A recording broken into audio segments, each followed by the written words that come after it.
Hello everybody and welcome to another video. My name is Bryson, or TheLudusGamer, and this is another PC build. This is for an AMD build for Canada for September 2014. Now that's very specific, but that's what we're going to do here. We're going to make it very specific so that if you know what you want, you can get it for the price you want. And it's not like, oh, we'll do a $700 build for Canada and then all of a sudden or in the US, and then all of a sudden in Canada it's $825, and it's like, I wanted a $700 build. I can't really afford an $825 build or whatever. That's pretty much what we're doing. So let's just start off at the beginning, and that's with the processor. It's an AMD FX 4300. It runs at 3.8 gigahertz. It's a quad core. That's pretty much the main things you need to know about it. I guess there is a couple. It's an L3 cache, which, to be honest, everything is. 8 megabytes of cache memory, and yeah, that's pretty much everything you need to know about the processor. Not too much. All the specs will be on the side over here, I believe. But yeah. Then there's the motherboard, which it's pretty much just it's a very important part, but it's not an important part to be picky on. It has USB 3.0, which is pretty much what you want nowadays. It has support up to 32 gigs of RAM, so it has some future proofing there. It works with a ton of different AMD processors, and it just has, it's the Asus AM3 Plus AMD 970. So yeah, just does everything what you needed to do, and probably some more. Then for RAM, I decided it's a $700 build, so you don't need more than 8 gigs in a $700 build. It's Patriot memory. It's clocked slow, but you can, just like everything, overclock it. Plus, because of that factor, it's just RAM speed isn't as important as people make it seem to be. It's just more how much RAM you have. Like, it's DDR3 RAM, so it's going to be fast, whether it's like 2400 megahertz or 1333 megahertz. Like, it doesn't make a huge difference. It's not worth the price difference. So let's just stick with that. So it's 8 gigs and it's a single stick. So if you want to get up to that 32, you can easily do it with the 4 slots you have. For storage, this was actually a specific build for a friend of mine, and he's a video editor. He doesn't game much, so these are more for video editing, but gaming and video editing use very, very similar things. So he wanted a 2 terabyte hard drive, which is probably similar to what anyone else would want. It's a Seagate Barracuda 2 terabyte, 7200 RPM, just a hard disk drive, with a 64 megabyte cache or buffer, sorry, and yeah, that's pretty much it. You don't need to know anything else. It just has your speed on it.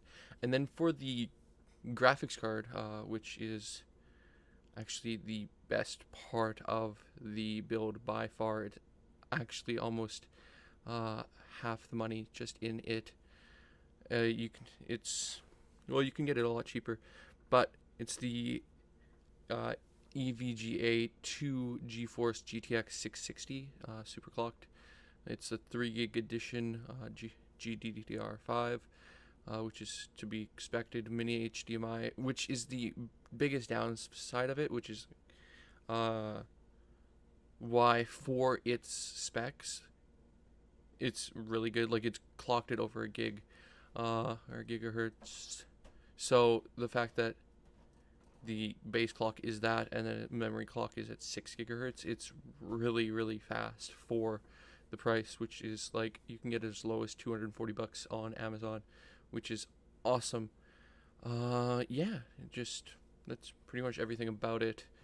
And then lastly is the tower with the or like the case with the power supply in it, which is the Thermaltake V2 plus the 450 watt.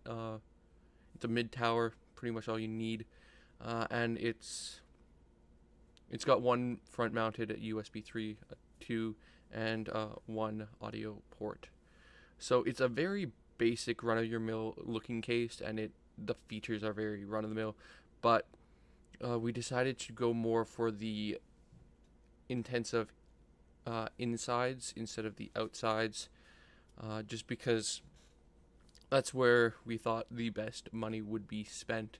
Of course, you can, and we always recommend getting external or extra fans so that your parts don't overheat, which is very, very, very bad. You don't want that, and you'll often, if you don't buy extra fans, you'll often have to just leave it at normal clocking or even underclock sometimes, just because you realize very quickly that our parts are getting way too hot for what we'd want it to be at. Like, if your graphics card is getting way too hot and it's close to like burning up, you're gonna want to underclock it just so you can keep it cooler, so your fan on the graphics card can keep up better, but then you're not going to get nearly the performance you want out of it. So always look into getting extra fans on the inside, and just count case mounted fans, which is really a big option with this, just because it is a basic looking case and basic functionality case. So yeah, that's everything for this video. If you want a very specific build, let me know in the comments below for what you want. We're actually going to be building this exact computer. Buddy of mine ordered it through me. He's like, I need this, can you do it for me?